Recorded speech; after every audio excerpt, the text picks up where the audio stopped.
코로나19 신규 확진자 수가 이틀 연속 600명을 넘기면서 재유행 전조가 아니냐는 목소리가 나오고 있는데요. 현재 상황은 어떤지, 또 위험 요인으로는 어떤 것들이 있는지 코로나19 브리핑 고려대학교 약학대학 김정기 교수 전화로 연결해서 자세히 들어보겠습니다. 교수님 나와 계십니까? 네, 안녕하세요. 네. 설 연휴 이후에 계속 걱정스러운 규모의 확진자가 나오고 있습니다. 이틀 연속 600명대인데요.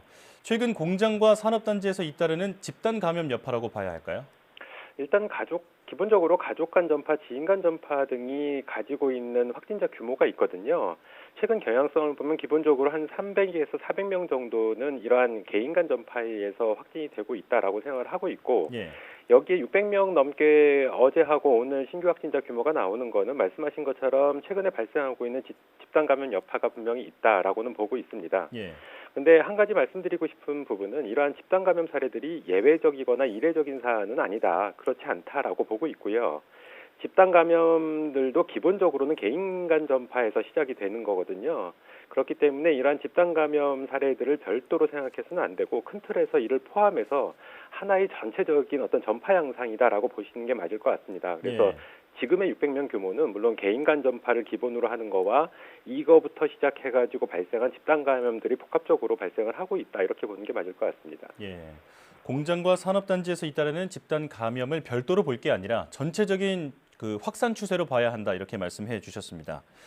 많은 전문가들처럼 교수님께서도 수차례 3, 4월 4차 유행 가능성을 언급하셨는데요.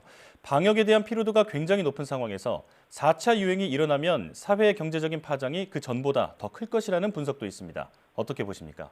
만약에 3, 4월에 4차 유행이 발생을 하게 되면 말씀하신 것처럼 실제로 이제 방역 조치를 강화할 수밖에 없거든요. 예. 근데 말씀하신 것처럼 3차 유행이 장기화되면서 국민분들의 전체적인 피로도가 상당히 높아져 있습니다.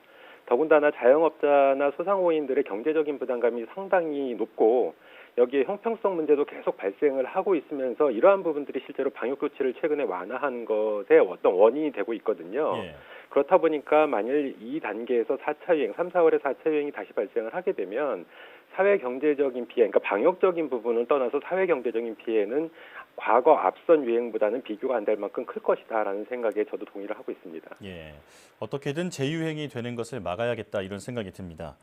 최근 100명 넘게 확진자가 발생한 충남 아산의 귀뚜라미 공장 사례를 살펴보겠습니다. 대거 확진자가 나온 이유 가운데 하나로 온풍기가 감염 원인으로 지목이 됐는데요. 온풍기 바람을 타고 바이러스가 확산한 걸로 볼 수 있을까요? 일단 가능성은 있다라고는 보고 있습니다. 근데 이 부분은 온풍기에서 코로나19 바이러스 유전자가 검출이 된 거거든요. 예. 실제로 감염성이 있는 바이러스가 존재했느냐라는 부분은 확인이 되지 않고 있습니다. 확인도 불가능한 부분이고요.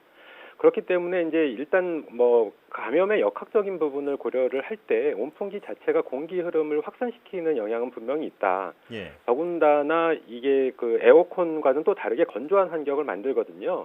물론 일단 온풍기는 에어컨과 다르게 온도가 높기 때문에 바이러스가 생존하는 데에 좀 안 좋은 영향을 미칠 수는 있습니다만 예. 비교적 멀리 떨어져 있는 그 비말 같은 경우에는 이 온풍기가 열이 그렇게 높지 않은 온풍기의 바람에 의해서 멀리 가면서 더군다나 건조한 환경이 비말을 보다 멀리 가게 만들 수는 있다라고는 보고 있습니다. 예. 근데 지금 말씀하신 것처럼 그럼 실제로 충남 아산의 이 공장 사례처럼 온풍기가 실제로 가장 큰 원인이냐? 이 부분은 또 따져볼 필요가 있는데 실제로 일단 공장이라고 하는 밀폐된 공간에서 지표 환자가 처음 확인되기 이전에 전파가 상당 부분 진행되지 않았을까라는 생각을 가지고 있습니다. 예. 그래서 온풍기 이외에도 다양한 환경들에서 바이러스가 오염이 된 게 확인이 됐거든요. 그러니까 만약에 이 온풍기뿐만 아니라 다양한 환경들이 오염이 되어 있고 실제로 그 공장에서 일하시는 직원분들 중에서 상당수가 감염이 됐더라도 마스크 착용만 철저히 했더라면 이렇게 큰 규모의 감염자가 나오진 않았을 거라고 생각을 하고 있거든요. 예. 그래서 온풍기에 의한 감염 확산, 물론 일정 부분 영향이 있었을 거라고는 보는데 이게 주된 요인보다는 오히려 공장 내에서 작업을 하면서 개인 방역 수칙, 특히 마스크 착용을 제대로 지키지 않은 것 아닌가라는 생각이 개인적으로는 듭니다. 네. 개인 방역 수칙에 좀 소홀했던 것이 더 큰 원인이 아닌가 이렇게 지적해 주셨습니다. 무엇보다 집단 감염이 지역 사회로 번지는 것을 막는 게 중요할 텐데요. 어떤 점에 가장 신경 써야 할까요? 가장 중요한 것은 마스크를 착용하는 겁니다. 그래서 마스크를 벗고 타인과 접촉하는 기회를 그러니까 지금 현재는 사회적 거리두기 단계가 좀 낮아져 있거든요. 예. 그래서 이러한 기회를 만들지 않는 게 가장 중요하다. 아무래도 같은 공간에서 생활을 하는 동료나 지인 같은 경우에는 이게 일정 부분 유대감이 있습니다. 그래서 사람의 심리가 우리끼리는 괜찮겠지 뭐라고 하는 생각이 있고, 이렇다 보니까 마스크를 벗고 함께 식사를 하거나 음료를 마시거나 대화를 하는 상황들이 계속 발생을 하고 있거든요. 예. 그래서 이러한 부분들이 실제로는 지인 간 전파의 가장 큰 원인이다라고 생각을 하고 있고, 이러한 부분들을 기본적으로 줄여야지만 지인 간 전파도 줄어들고 이로써 발생하는 집단 감염도 줄어들 수 있다라고 생각을 하고 있습니다. 예. 여기에 한 가지 더 말씀드리면, 일단 불가피하게 식당에서 식사를 하시게 되면 비록 테이블 간 간격이 좀 떨어져 있더라도 실제로 사람들이 밀집하는 그런 시간대는 좀 피하시는 게 좋고요. 그리고 가급적 동료나 지인들과 함께 가서 식사를 하시는 것은 피해야 되지 않을까, 이런 생각을 가지고 있습니다. 예. 마스크 착용과 거리 두기가 핵심이다 이렇게 지적해 주셨습니다. 당국이 새로운 사회적 거리 두기의 개편 시기를 재검토하겠다고 밝혔습니다. 거리 두기 단계를 상향 조정해야 한다는 얘기도 나오고 있는데 교수님께서는 어떻게 보십니까?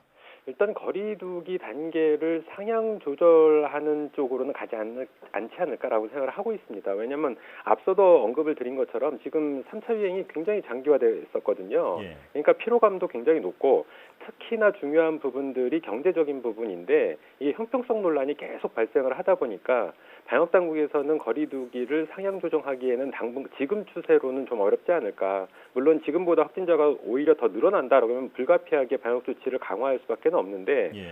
아무래도 그 자율과 책임을 기반으로 하겠다라고 정부에서 얘기한 만큼 이 방역 조치 사회적 거리두기 단계를 상향하지는 않을 것 같고요.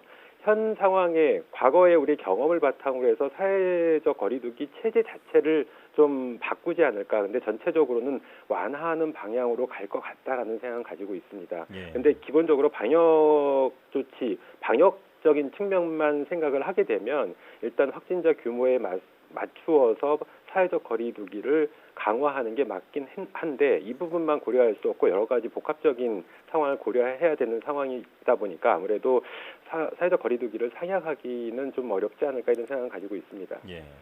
국민 고통을 감안해서 불가피한 선택이 이번에도 이어질 것 같다 이렇게 예상해 주셨습니다. 자, 오는 26일부터 백신 접종이 시작됩니다. 백신 접종을 시작하고 나서 코로나19 확산이 줄어드는 효과까지 기대하려면 앞으로 어느 정도의 기간이 필요할까요? 일단 백신 접종 시작부터 어느 시간까지라는 시간적인 개념보다는 백신 접종 속도에 달려 있다라고 보고 있고요. 예. 일단 전 국민의 약 30% 정도는 접종을 받게 된다라고 하면 일정 수준의 효과는 보일 것 같다라고 생각을 하고 있습니다.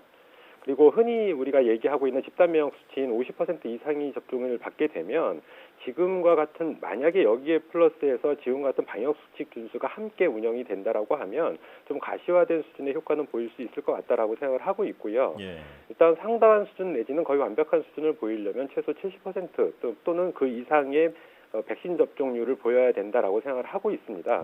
그런데 가장 중요한 부분은 접종 진행 과정에서 방역 수칙 준수가 가장 필요합니다. 그러니까 만약에 접종이 어느 정도 일정 수준으로 도달해서 효과가 좀 보인다라고 해서 방역 조치를 완화를 하게 되면 이른바 앞서도 여러 번 말씀드린 것처럼 트로이 목마 효과가 나타나면서 백신 접종자로부터 미접종자로 전파가 확산되는 그러한 상황도 맞닥뜨릴 수 있다라고 생각을 하고 있고요. 예. 일단 그러니까 시간적인 부분을 말씀을 하셨으니까 일단은 1분기에는 접종 대상자가 그렇게 많지 않습니다. 그래서 일단은 1분기에는 정부에서 계획된 바로는 한 75만 명 정도가 대상자인데 물량 자체로만 보면 한 150만 명분이 1분기에 들어오거든요. 근데 굉장히 미비한 숫자이기 때문에 1분기에는 효과가 나타나기는 좀 어렵고 2분기는 좀 넘어가야지 어느 정도의 가시화된 효과는 보이지 않을까, 이런 생각을 가지고 있습니다. 예. 끝없이 변수가 나타나는 상황에서 가장 중요한 건 방심하지 않는 거겠죠. 언제 어디서나 방역에 신경 써야겠습니다. 지금까지 고려대학교 약학대학 김정기 교수와 함께 코로나19 상황 살펴봤습니다. 교수님 고맙습니다. 네, 감사합니다.